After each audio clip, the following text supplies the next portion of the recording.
Hey guys, welcome to a weekly question video. On this week's question video, I'm going to be answering the question about what should happen right after a spanking. But before I get into that, like this video if you like these kinds of videos. Let me know what you think down below by leaving me a comment, and subscribe if you're not already. All of those things really do help out the channel here on YouTube. But if you want to support what we do, help us continue to do it while also getting bonus content, the best place to do that is over on Patreon. So a link to our Patreon is in the description box. So this question of what should happen immediately after a spanking, I didn't realize that there's a lot of differing opinions out there about this period of time right after a spanking and what that should look like. For me, it comes down to three key components: reconciliation, reconnection, and restoration. That is kind of the progression of what happens right after a spanking, and I'm going to kind of talk through what that looks like for me and things to consider before making a decision of what will work best for you. Like so many things in domestic discipline, and really in relationships in general, you have to find what works for you, because no two couples are the same, and so no two systems are going to look exactly the same. But I think that you can take the key components of having, reconciliation, reconnection, and restoration of the relationship. You can take those key components, apply them to what you are doing, and make sure that you are setting your relationship up for success after a spanking happens. And this can be a disciplinary spanking. This can also be maintenance. Anytime that you administer a spanking, you have to kind of go through this process to reestablish the relationship and reestablish the dynamic. Without going through this process, you really are setting yourself up to fail, and you are setting your taken in hand up to maybe be insecure in the relationship. I think that if Coda did not offer that process to me and offer his support to me through that process, it would create insecurity in me. And so you really do want to be careful to guide your taken in hand through this process so that you're setting yourselves up for success in the relationship. So the first component of what should happen immediately after a spanking is reconciliation. What this looks like for me is that I apologize, I reflect, and I process the immediate kind of emotional and physical sensation of having just received a spanking. Some couples will use corner time for this process. However, for me, creating distance right after a spanking, when I really do want to cling to my head of household, would kind of set me up to feel insecure, to feel disconnect where disconnection shouldn't be happening. So one thing that I really do appreciate is that immediately after the spanking ends, I am still in position because I haven't been given permission to get out of position yet. Coda will come to me and he will just rub the small of my back very gently, and he will, if I'm crying really hard, he doesn't give me permission to get out of position right away. He gives me a minute until I kind of calm just slightly, but he'll rub my back during that time, and then he'll tell me, to stand up and come to him. And so immediately when I stand up, I hug him. I am still crying. He lets me cry. He gives me that time and that space to really calm down. But it really is important to me to have his physical connection and his support through that initial calming down period. To me, it really, really is important to have just that physical touch, the embrace of his hug, to be able to calm down and to kind of process that immediate initial emotional and physical response to having just gone through a spanking. As soon as I am not crying hard anymore, as soon as I'm kind of calming down, I will apologize. And I think that that is so important. It is important to want to apologize to your head of household for what you did that earned the spanking. Now, if it's maintenance, I don't apologize for maintenance because I haven't done anything wrong. You know, sometimes even through maintenance, if I've just been slightly off where I didn't need to ask for correction, but maybe my mood has been waning a little bit, then I might apologize just for that aspect during maintenance. But typically maintenance, I don't apologize, but for any type of corrective spanking, any type of disciplinary spanking, I will apologize. And that is a really important part of that reconciliation, is apologizing for what you did wrong. As a head of household, it's really important that after the spanking is over, consequences have been dealt.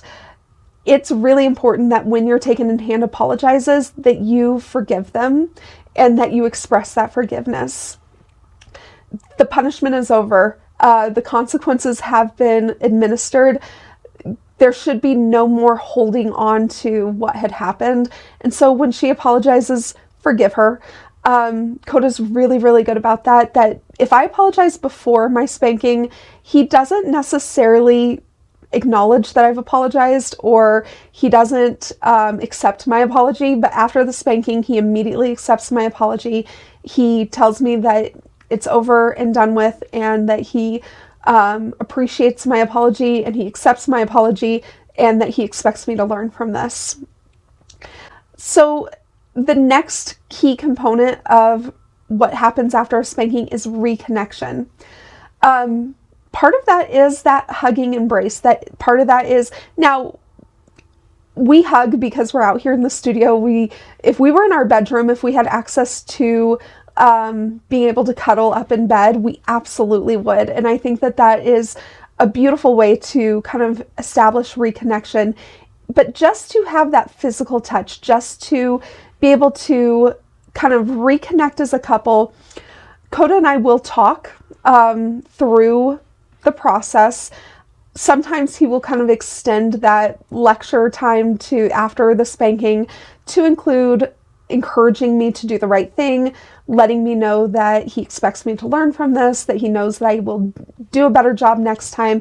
It's an encouraging lecture, but it is still kind of like, I want to remind you what I expect from you in the future. But he does it in a way that encourages me, that doesn't make me feel down on myself, because again, the consequence has been administered. I should not be shamed or guilted anymore because the situation is over, but he does want to encourage me to do the right thing next time and let me know what's expected. And so we talk through things, and we talk through, how I'm feeling. He wants to make sure that I'm feeling better. He also takes that time to assess if I am soft and submissive and subdue, because if I come out of my spanking with an attitude, he's not going to let that continue. There is a certain expectation of my demeanor after a spanking, and so he's assessing that during that time too. But you just want to establish reconnection. Now, the third component of what should happen after discipline is restoration. And what does that mean? You really just want to restore the relationship. You want to restore the authority and submission of the relationship. And you just want to kind of just restore the bond that you have. Discipline done right, with a right attitude, with a right understanding, with the participation of both sides, should not break down your relationship. It really should build up your relationship. And so this restoration is just kind of a continuation of building your relationship up. You've had that reconciliation, you've had, the remorse of the taken in hand, you've had forgiveness, you've had the reconnection of cuddling and embracing and having conversation. And now this last component really should be a reestablishing of who you are in your relationship. For me, that looks like thanking Coda for the accountability and for the discipline. That is acknowledging that he was right in holding me accountable in this way, that I appreciate him holding me accountable in this way. As a taken in hand, you really should be thanking your head of household for holding you accountable. If you are not in the habit of apologizing for what you did and then thanking your head of household for holding you accountable and for administering discipline, really consider trying to do that. I don't think that this is something that a head of household should impose on his taken in hand, because it becomes harder to know whether or not that's coming from an authentic place. But as a taken in hand, you should want to apologize. You should acknowledge that what you did was wrong, but you should also be thanking your head of household for disciplining you. And I think that this is the harder one to consider. This is the harder one to have a natural inclination to do, because you don't think about it, right? And to a certain extent, you might not even really feel that way in the moment, because discipline is hard to go through. And why would you want to thank someone for doing that to you? But you do want to thank them because they are fulfilling their role. They are fulfilling their responsibility to you. And administering discipline is not an easy decision for our head of households. It's not something that they necessarily want to do. And so we need to thank them for doing what was right for us, even if we didn't want it. You should never skip these steps. Immediately after a spanking, your taken in hand is extremely vulnerable. You do not want to create distance. You do not want to leave her alone. You do not want to do anything that would undermine the process of building up your relationship and building your connection. And so do not skip the emotional reconnection of your relationship. Do not skip the restoration of your relationship, even after maintenance. There have been a few times where we don't have a whole lot of time and this process has been rushed, and it leaves me in a very, very weird emotional space. That aftercare or the reconciliation of the relationship, it really is a non-negotiable now, because of how it affects me when we don't get that time. You need to make sure that every choice you make in your relationship, every choice you make for your taken in hand, is in her best interest. So definitely don't completely skip this. Don't neglect her emotional needs immediately after a spanking, and don't underestimate the importance of intentionally rebuilding that connection and reestablishing your relationship with that restoration process afterwards. It's important, and that is really what makes spanking effective. And that is what turns spanking from a spanking into discipline. And so definitely take that time. Now, does it add about 15 to 20 minutes onto the process? It does. Is it worth it? It is. So definitely, if you are not considering the importance of that time right after a spanking and considering what that means for your relationship, give it some more thought. Definitely talk to the other half of your relationship. If you're a taken in hand and you're not getting these emotional needs met, talk to your head of household about it. Ask them for a conversation here.